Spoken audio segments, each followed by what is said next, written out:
Lämpimästi tervetuloa Ikioma Ikä ry:n Takapihalla keskustelusarjan pariin. Tässä keskustelusarjassa ollaan haluttu tallentaa niin sanottuja takahuonekeskusteluita yhdistykselle tärkeiden aiheiden, eli ikääntyvien, hyvinvoinnin lisäämisen ja luontohyvinvoinnin parissa. Tervetuloa mukaan!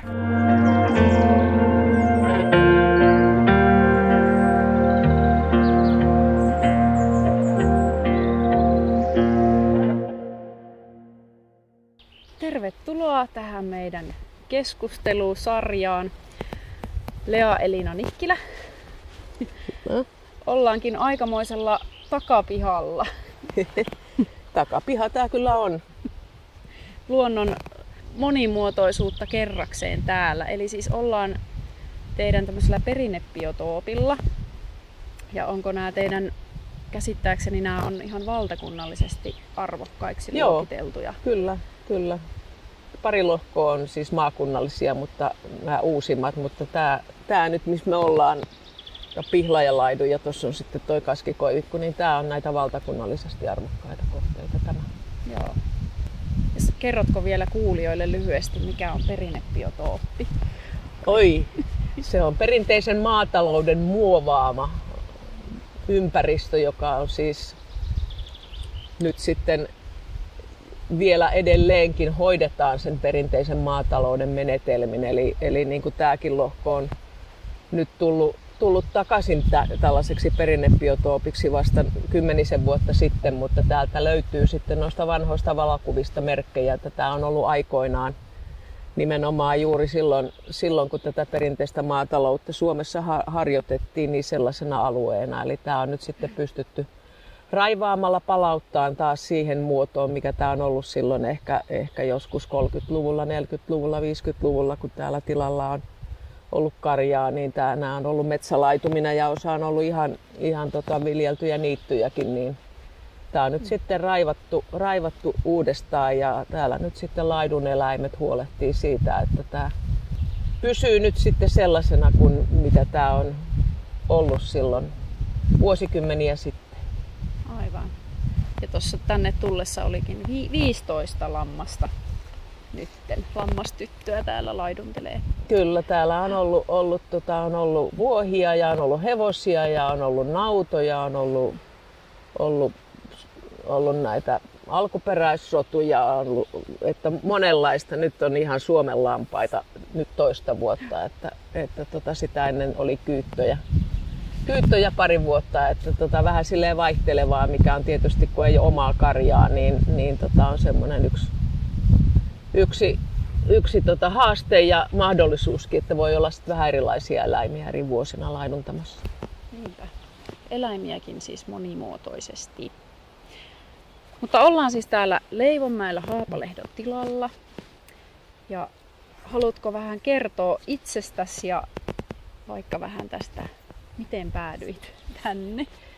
Joo, mä oon maalaistalon tyttö tuolta Kanta-Hämeestä, Urjalasta ja käynyt maamieskoulua ja opiskellut agronomiksi ja pyörittänyt 20 vuotta luomutilaa siellä Urjalassa ja siinä sitten alkoi se ympäristö siinä muuttua sillä tavalla, että tulin todenneeksi, että voi kun löytyisi pieni tila keskeltä kansallispuistoa, että pääsisi niinku rauhaan tältä vilkkaalta liikenteeltä ja rakentamiselta, mitä siellä sitten kohdistui sen tilan lähiympäristöön. Ja sillä lailla vähän puolihuolimattomasti sitten lueskelin maaseudun tulevaisuutta ja tuli semmoinen ilmoitus, että myydään pieni tila keskeltä suota ei Hallanarka, jotakuinkin näin, ja mä sitä ajattelin, se oli talvella tietenkin, että ei kyllä tommosia mainoksia kyllä pitäisi laittaa lehteen, että keskellä suota ei Hallanarka, kun itse siis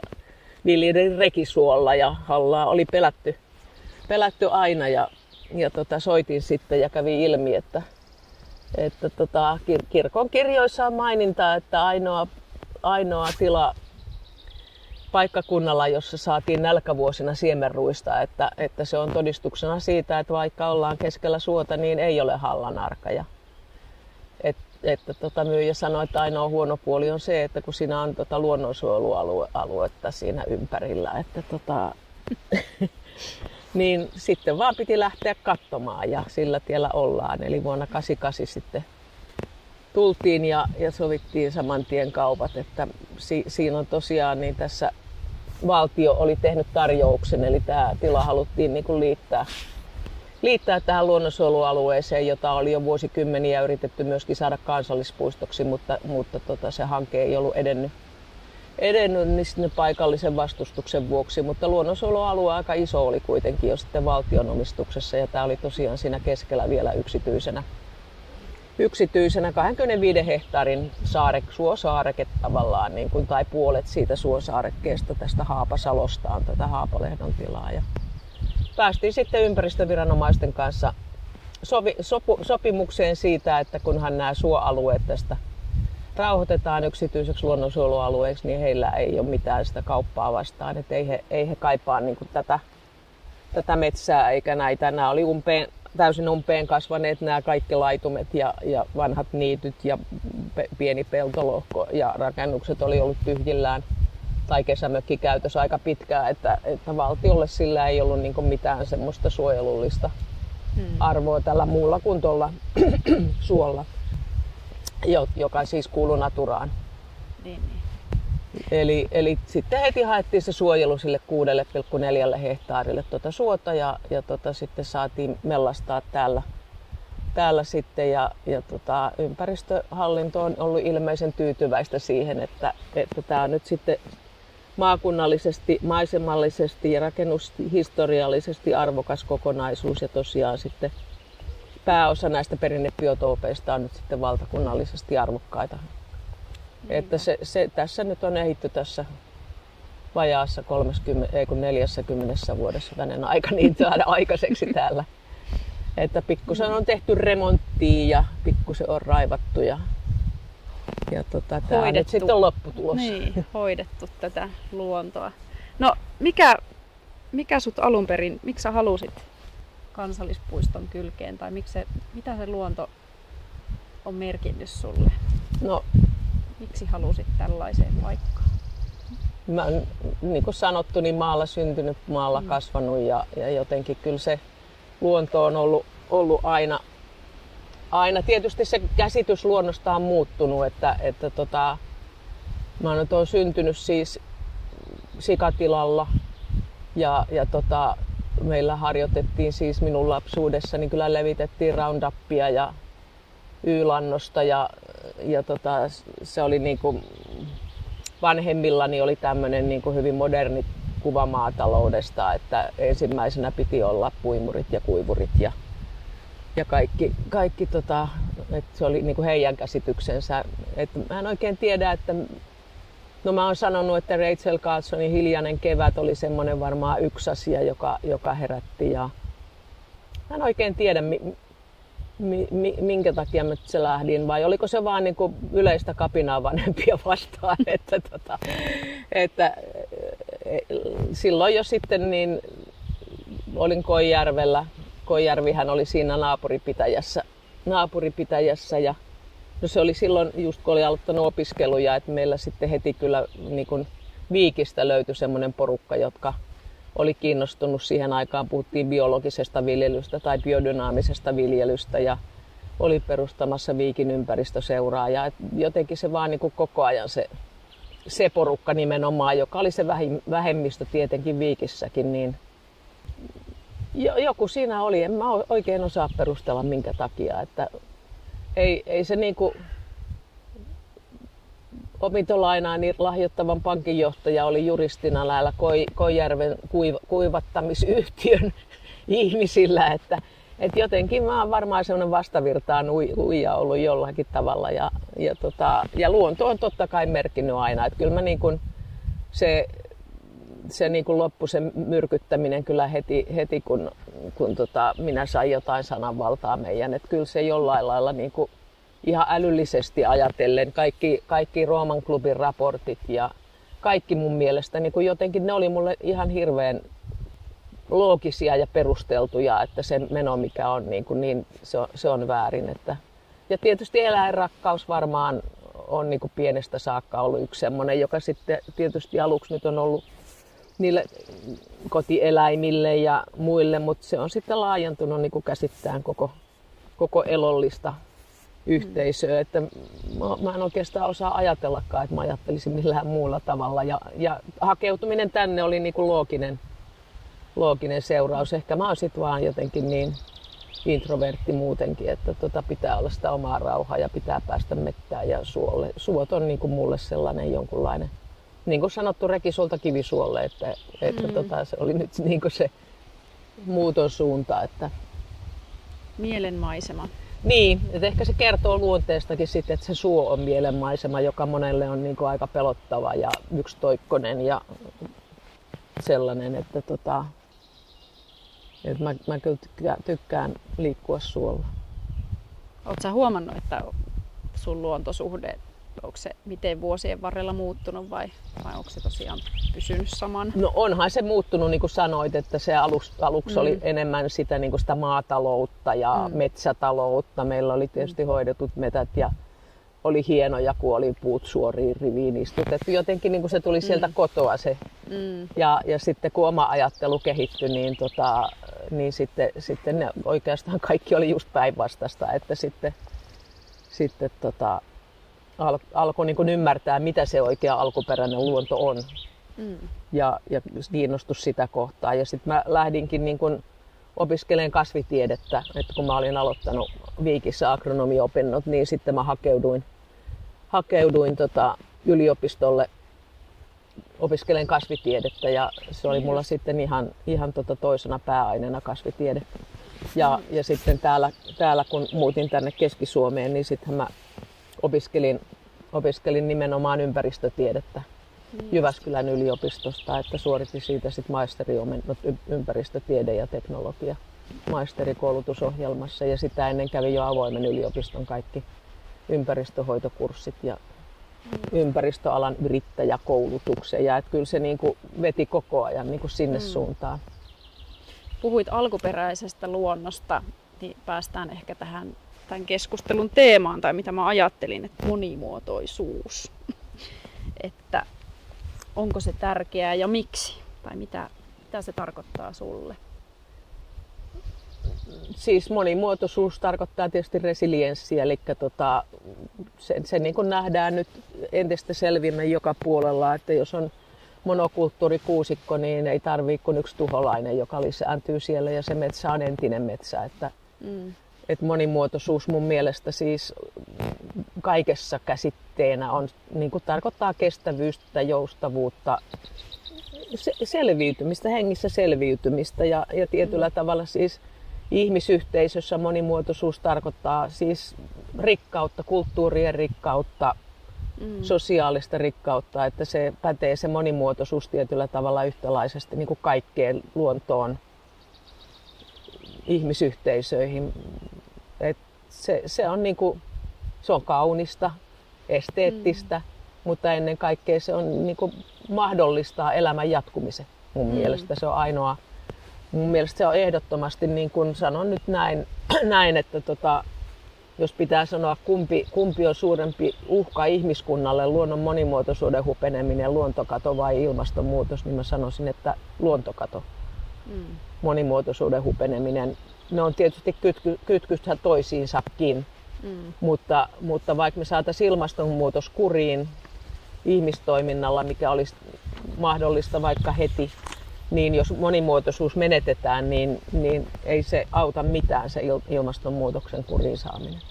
Meitä on kerta kaikkiaan, niin kuin meillä on liian iso luontojälki ihmiskunnalla nyt, että jos ei sitä saada niin kuin kuriin, niin aika pessimistinen on tulevaisuuden näkökulma. Niin, puhuit tuosta niin kuin kauneudesta ja mikä täälläkin niin kuin näkee sen kauneuden, mutta sitten siellä on myös se näkymätön terveyspommi, eli mikrobit. Mikrobit myös. Ja tuossa aiemmin puhuitkin, että oli tämän päivän Hesarissa ollut juttua uudesta tutkimuksesta. Kyllä. Sekin jotenkin niin kuin on tietysti järkeenkäypää, että se monimuotoisuus myöskin niin kuin ihmisten mikrobikanta ihmisten, niin se on myöskin sen terveyden tae. Varmaan niin kuin tietysti kaikki metsän antimet, niin kuin sanotaan, että lapsesta saakka kun on syönyt hiekkaa ja multaa ja tomua, niin sitähän pidetään yhtenä niin kuin perusterveyden lähtökohtana. Ja varmasti sitä on tullut tehtyä ihan riittävästi myöskin tässä pitkin matkaa, kun itse kuitenkin on tavoitteena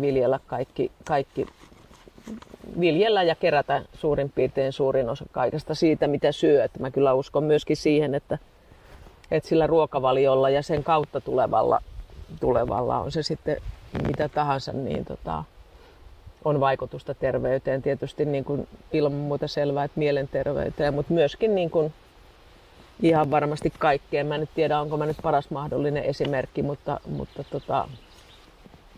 että täytyy sanoa, että olen vähän pettynyt, kun olen kuitenkin sieltä 70-luvulta saakka syönyt pelkästään kasvisruokaa ja luomuruokaa. Että musta se on vähän epäreilua, että mulle tuli syöpä, mutta se nyt ei ole pelkästä ruokavaliosta kiinni, että ei se nyt ole mikään takuu millekään, mutta kyllä mä uskon vakaasti siitä, että mä oon näinkin hyvä kuntoinen esimerkiksi, niin on sen ansiota, että voin elää ja asua täällä mettässä. Antaahan se muutakin niin kuin merkitystä, että se että saa syödä, ensinnäkin tehdä käsillä, siis vaikka istuttaa ne omat ruuat ja niin kuin, kun vaan se niin kuin ravintoarvot, tai onhan siinä on paljon sen ympärillä, mikä liittyy siihen, miksi se tekee siitä merkityksellistä. Niin, ja myöskin arvostuksen ruoalle, että sekin on aika tärkeä asia tavallaan, joka unohtuu hyvin helposti, että mistä se ruoka tulee ja mitä sen eteen niin kuin pitää tehdä. Mutta joo, kyllä vaikka se semmoinen, sanotaan varmaan on Suomen kansallakin se hiljainen tieto ollut aina siitä, että miten luonto parantaa, Toivo Rautavaara vuodelta 1 ja 2, niin se on tietysti hienoa, että nyt vihdoinkin sitten, kun tuntuu, että osalle ihmisistä niin kun pitää olla sitä tieteellistä tutkimusta itsestäänselvistäkin asioista, niin nyt sitten entistä enemmän tätä tutkitaan ja myöskin uutisoidaan mediassa, että miten iso merkitys ihmisen terveydelle on luonnolla ja myöskin sitä, että pystytään niin kun pureutumaan juuri niihin asioihin, jotka siellä luonnossa on, että niitä parantavia, tervehdyttäviä, terveyttä ylläpitäviä asioita, että se on ihan hienoa. Itse asiassa tuosta meinasinkin kysyä, että kun sä oot niin pitkään kuitenkin ollut näiden teemojen parissa, niin että miten oot just nähnyt, miten vaikka mediassa puhutaan luonnosta ja luonnon hyvinvointivaikutuksista? No varmaan se on lisääntynyt. Tietysti se on niin subjektiivista, kun asiat, jotka itseä kiinnostaa, niin ne pongaa tarkasti. Mutta musta tuntuu, että niin kun tämä monimuotoisuus, niin kuin sanotaan, että kyllä nyt niin kuin mun mielestä tärkeät asiat on just tällä hetkellä jäävässä vähän tämän sodan ja kaiken varjoon, että vaikea sanoa, että miten ihmisten mielissä nämä asiat, niin mutta kyllä media tuntuu nyt keskittyvän vähän niin kuin liiaksi kaikkeen muuhun kuin kuitenkin näihin tämmöisiin asioihin, jotka sitten loppupeleissä on kuitenkin vielä tärkeämpiä. Mä tietysti ymmärrän, että näistä on vaikea saada klikkiotsikoita, että luonnon monimuotoisuudesta, että se on niin abstrakti asia monelle, että ihmiset on niin vieraantuneita luonnosta, että niitä on vaikea saada, niin kuin, että sitten jos se liittyy terveyteen. Terveyshän on nyt sitten sellainen, niin kuin joku laski, että kuinka monessa iltapäivälehden lööpissä on joku ihme aina jotenkin, että miten terveys sitä tai miten estää tämän tai tuon, että se on, niin kuin tuntuu, että se on todellakin niin kuin lööppikamaa. Nämä terveysasiat, että ehkä sitä kautta niin kuin saadaan sitten kyllä lisää kiinnostusta tähän luonnon monimuotoisuusasiaankin, mutta eletään aika sellaista itsekkyyden aikaa tietyllä tavalla, että ihmisiä lähinnä, no totta kai jos sota uhkaa, niin ihmiset niin kuin käpertyy, niin silloin sitten se oma terveys, oma hyvinvointi, oma turvallisuus alkaa nousta niin kuin entistä ihmisten ajatuksissa korkeammalle. Ja ihan hienoa, jos siihen sitten liittyy tämmöiset asiat terveyteen liittyen, eikä vaan niin kuin, että mitä hiveravinteita milloinkin pitäisi boksia. Että. Niin se on, että tietysti on näin globaali maailma ja sitten helposti katse menee myös sinne kauemmas ja tämmöisiä, tai että niin helposti jää se oma elinympäristö huomioimatta ja vaikka se monimuotoisuus siellä luonnossa, että monella. Että niin eikä sitä näe välttämättä, siis se ei ole sun ympärilläs, vaan sun pitää hakeutua sen äärelle, että niin kuin sanottu itselläkin niin kuin se monella maalla asuvallakin niin kuin sitä mettää katsotaan sillä silmällä, että joko tämän voisi hakata ja kuinka paljon tästä irtoaa rahaa. Et sitten se, että osaa ottaa sen silmän käteen, joka katsoo, että mikä siinä on niin kuin se monimuotoisuuden tila, niin se vaatii jo aikamoista valveutuneisuutta monelta, vaikka eläisi lähelläkin sellaista, että olisi niin kuin mahdollistakin. Tai sitten niin kuin ihmiset menee sinne kansallispuistoon ihailemaan sitä kansallispuiston luontoa, mutta ei ajattele, että mun metsäni tarvitsisi olla monimuotoinen. Että kyllähän meillä on myös semmoinen kaksoistandardi tietyllä tavalla siihen, että se on ihan kiva, kun näitäkin on, kunhan ei mun mettiäni suojele kukaan. Niin on sanottukin siitä, että mitä syvempi luontoyhteys, niin sitä todennäköisempää on, että myös tämmöiset niin kuin on motivaatiota luonnon myös suojelemiseen tai näkee myös muita arvoja. Kyllä. Mut mistä sulle on se luontoyhteys tai se syvä suhde siihen? Osaatko sä vielä sanottaa sitä, että mistä se on niin kuin saanut alkunsa tai mistä se, se on niin kuin aina ollut?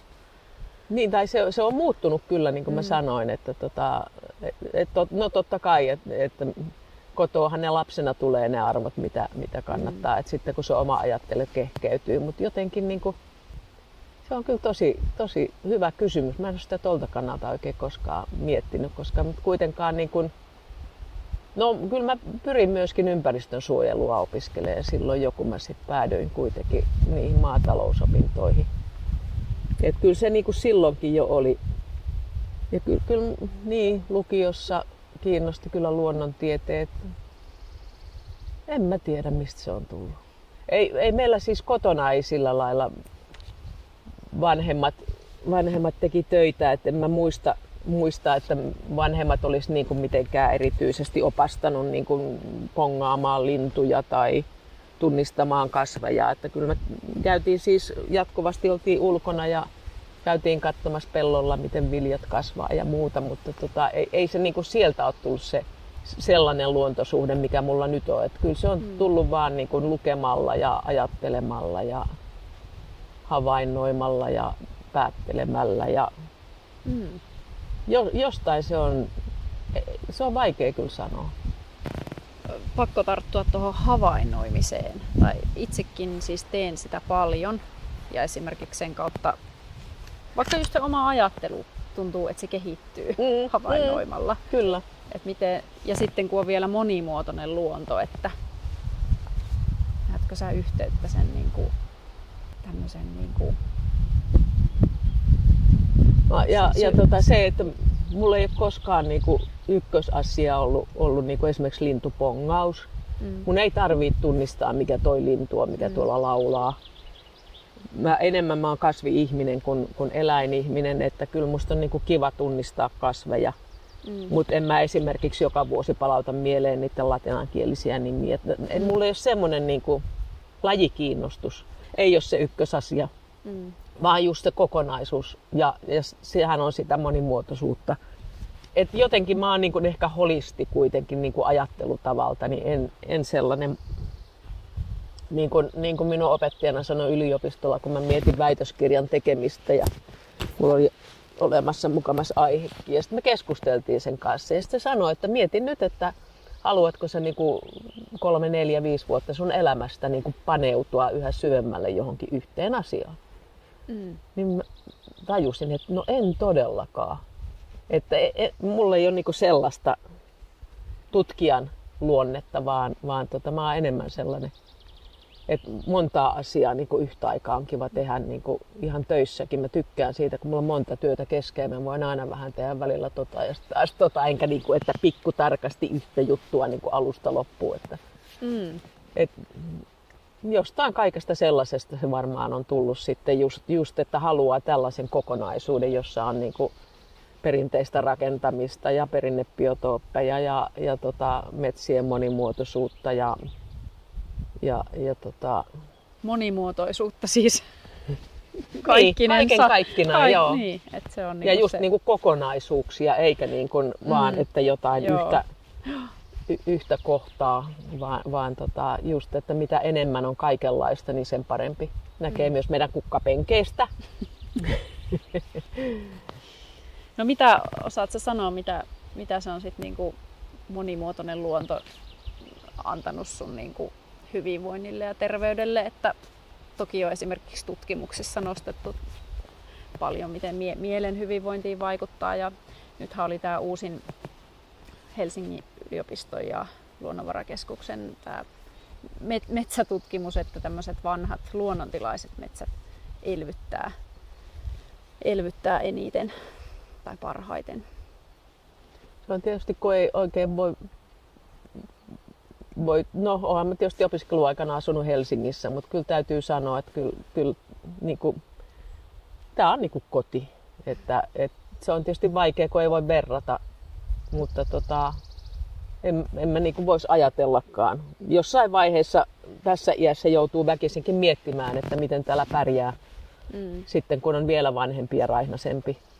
Ja jossain vaiheessa oli jo semmoinen ajatuskin, että pakko niin kuin jotenkin varautua sitten siihen, että täältä joutuu lähtemään. Mutta että mitä enemmän sitä on miettinyt, niin sen enemmän sitä on niin kuin sitten vaan yrittänyt pikkuhiljaa rakentaa täällä kotia sellaiseksi, että täällä pärjäisi sitten ihan vaikka kuinka huonokuntoisena ja vanhana. Että kyllä mä niin kuin ajattelen, että tämä on niin kuin, että onko sitten mitään elämää enää, jos ei niin kuin voi olla. Ja niin kuin meillä nyt tosiaan on sellainen, että sängystäkin näkee, kun linnut vie poikasilleen ruokaa. Ja ei tarvii mennä niin kauas sieltä omasta sängystä, kun voi jo seurata niin kuin luontoa.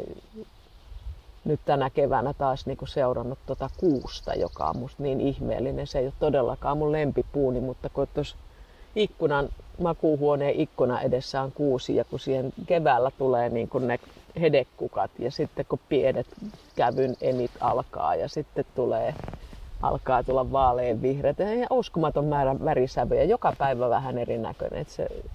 Se on hienoa just tämmöinen niin kuin myöskin tämä pysähtyminen, että sä seuraat niin kuin joka päivä moneen kertaan samaa pientä asiaa niin kuin läheltä. Niin ei sitä paljon televisiota tarvita kyllä. Että kyllä se niin kuin, sitä jännitystä riittää ihan menemällä metsään ja katsomalla tosiaan, että miten kirjosieppo yrittää vallata talitiaisen pönttöä, niin siinä on luontojännitystä ihan riittävästi. Niin, ja teillä on vielä noi laitumella eläimet ja näin kesäisiä. Kyllä, ne on totta kai niin kuin kesä alkaa siitä, kun eläimet tulee, ja kesä päättyy siihen, kun eläimet lähtee. Se on ihana, kun ne tulee, ja haikeeta, kun ne lähtee, mutta toisaalta niin kuin realismia, että meillä ei ole mahdollisuutta pitää talven yli enää omia eläimiä. Et sitäkin on tullut kyllä tehtyä. On tullut lypsettyä lehmiä ja vuohia ja hoidettua hevosta ja hanhia ja kanoja ja kaikki on testattu. Että sillä lailla en sitä enää kaipaa, että tämä on aika optimaalista, että niitä eläimiä on, mutta että sitten jää se talvikauden niin kuin ylimeno, niin kyllä se on näissä olosuhteissa todella rankkaa. Oli ne viimeiset vuodet, kun oli vielä niitä omia eläimiä. Joo. Tosiaan nyt ollaan tässä oikein, nyt on niinku jo kesäkuun alku ja tuomi on hukassa ja tämmöinen niinku oikein monimuotoisuus niinku kukkeimmillaan.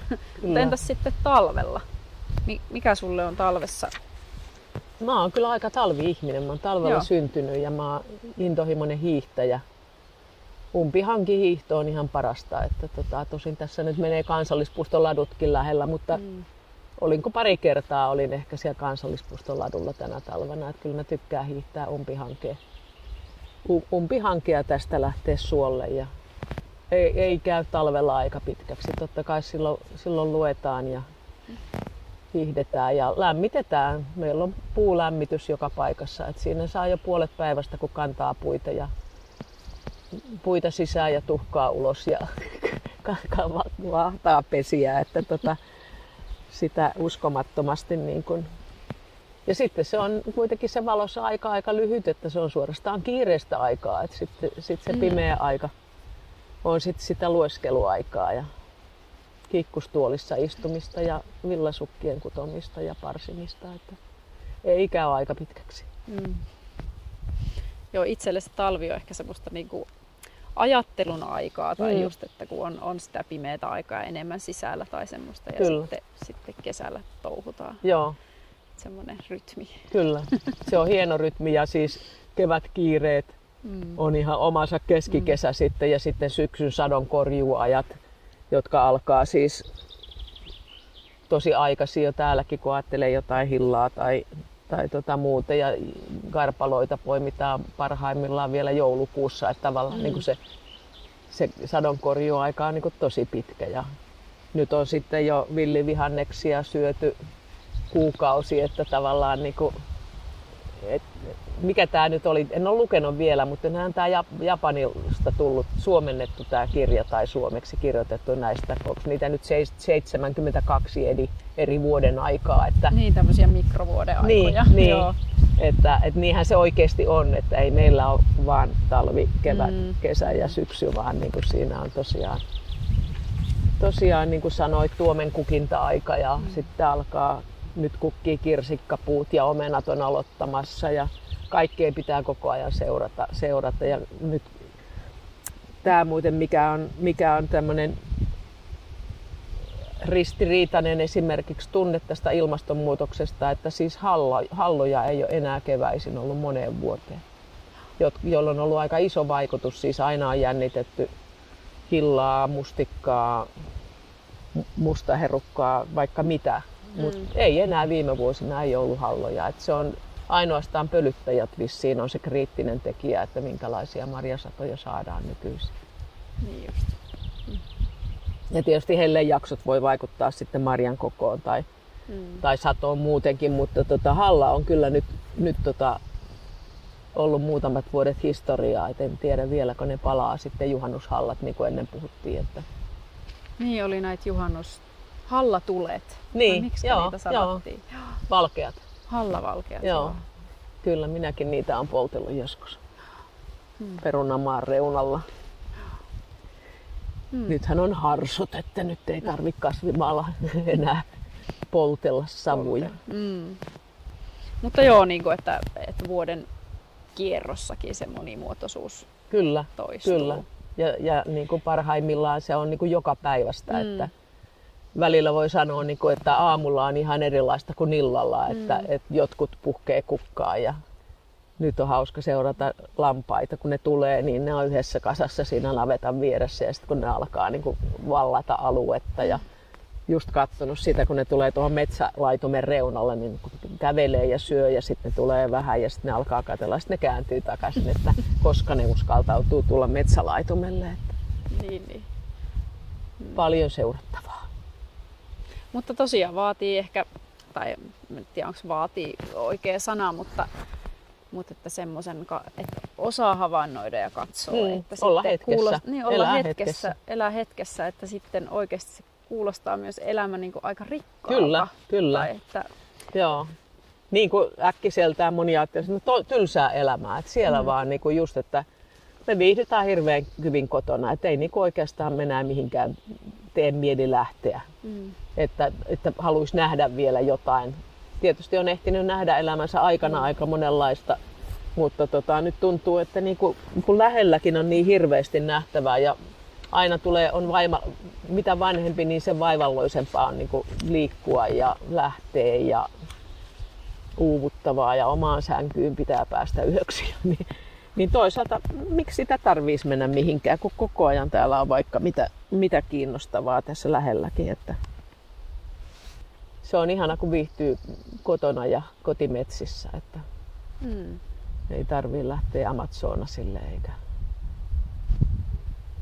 eikä minnekään niin kuin ihmettelemään luontoa. Että sitä on täällä ihan kotinurkilla ihan ihmeteltävää riittävästi.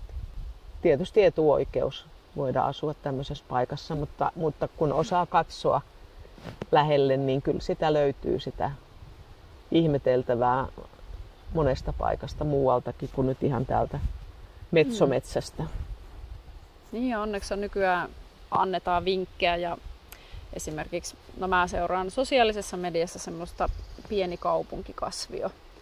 No joo. Että tämmöinen kuvittaja, niin hän bongailee kaupungista eri kasvilajeja ja hän piirtää niitä, niin sitten, että kuinka yllättävän monimuotoista kuitenkin Kyllä. on vielä suomalaisissakin kaupungeissa. Että, Kyllä. että sitten on hyvä, että on tällaisia tekijöitä, jotka tuo sen tämmöisiä erilaisia näkökulmia ja miten katsoa. Kyllä. Ja kyllä se kai jonkunlainen trendi on ainakin osalle ihmisistä tämmöiset, että nurmikoita muutetaan niityiksi. Ainakin niin kuin osasta pihaa halutaan niin kuin sellaista, että jopa ihan kylvetään tai sitten vaan niin kuin poistetaan multa ja katsotaan, mitä siihen alkaa tulla. Että tietysti samaan aikaan sitten keinonurmet lisää suosiotaan, että trendejä on laidasta laitaan, mutta se on niinku upeata aina, kun joku kertoo siitä, miten on niinku nurmikkoonsa muuttanut niityksi, että mitä kasveja sinne on noussut ja muuta. Että ihan pienelläkin pihalla voi kuitenkin sitä monimuotoisuutta myöskin edistää ja varmaan saada niitä samoja hyötyjä myöskin. Ainakin hyvää mieltä ja mielenterveyttä tuntuu ihmiset saavan, kun ne tunnistaa sieltä kasveja. Ja Kyllä. kun seuraa just esimerkiksi sosiaalisen median näitä kasviryhmiä, niin kyllähän siellä on tuhansia ihmisiä. Että ihmisiä kyllä kiinnostaa. Ja ehkä se siitä sitten laajenee se monimuotoisuuden piiri, kun ensin on, jos innostuu pienestä palstasta, niin sitten. Ja lapsille varmaan tosi tärkeää saada just siinä vaiheessa sitä kontaktia myöskin niin kuin muunlaiseen kuin siihen, että robotti vaan niin kuin kiitää siellä pihanurmikkoa edestakaisin aamusta iltaan. Niin, kyllä se on nimenomaan se tutkimustenkin mukaan se, että se on pienestä pitäen se mikrobialtistus. Kyllä, ja silloinhan ne allergiat ja astmat monella just syntyy, että silloin sitä just pitäisi kontata siellä mettässä ja syödä sitä kastematoja. Että. Ja tietysti myös, että se olisi niinku säännöllistä koko elämän. Niinku. Mutta en tiedä sitten, jos lapsena ei ole mitään kontaktia oikein, niin miten sen sitten pystyy saamaan myöhemmin. Mutta ihmisen mieli on aika erikoinen. Että kyllä kai niitäkin on, jotka jostain syystä vaan niin kuin tuntee vetoa sinne metsään. Niin kai se on meidän jossain DNA:ssa. Niin. Tavallaan. Ainakin suomalaisilla varmaan niin kuin, kyllä se tuntuu, että se on vähän jokaisella tuntuu olevan. No en mä muista silloin, no ehkä se oli provokaatio, mutta opetin siviilipalvelusmiehiä tuossa Kivisuon kurssikeskuksessa, kun yksi sanoi, kun mä vedin sitä ympäristökoulutusta siellä, että luonto on ruma. Mä en halua Kehä ykkösen ulkopuolelle, että kun voin ymmärtää, että se oli aika kulttuurisokki, jos sieltä Kehä ykkösen sisäpuolelta tuotiin illalla myöhään Kivisuon kurssikeskukselle ja sanottiin, että sun pitää olla täällä 3 kuukautta. Niin kuin kuoleva bussikuski sanoi, kun pojat, että tää on aika syrjässä, ei kun tää on ihan keskellä, ei mitään. No oliko hän samaa mieltä sen 3 kuukauden jälkeen, että luonto on ruma? Mä luulen, että hän oli sen ikäinen, että hän piti ainakin sen 3 kuukautta mielipiteensä. Mutta kyllä ne sitten monetkin innostui esimerkiksi sieniaikaan, ne keräili kärpäsieniä. Niin just. Että löytyi kuitenkin sieltä luonnosta sitten joku juttu, joka rupesi kummasti kiinnostelemaan. Niin se on vähän olosuhteiden vanki, niin sitten on tai se on ihmiselle luontaista sitten etsiä jotain kiinnostavaa siitäkin. Mut hei, tosi hienoa, että pääsin juttelemaan sun kanssa. Tällaisia keskusteluja varten tätä tehdäänkin. Hyvä, kun tulit ja kyselit. Oli hyvä täytyy varmaan pohdiskella lisää tätä, että mistä mä hurahdin tällaiseksi kerettiläiseksi omassa suvussani.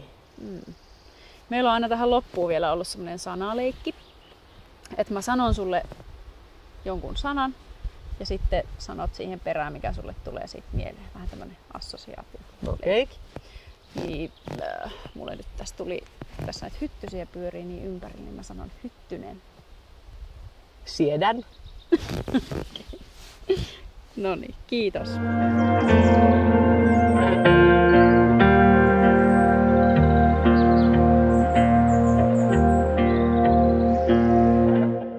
Kiitos myös sinulle kuulija ja tervetuloa mukaan taas seuraavassa jaksossa.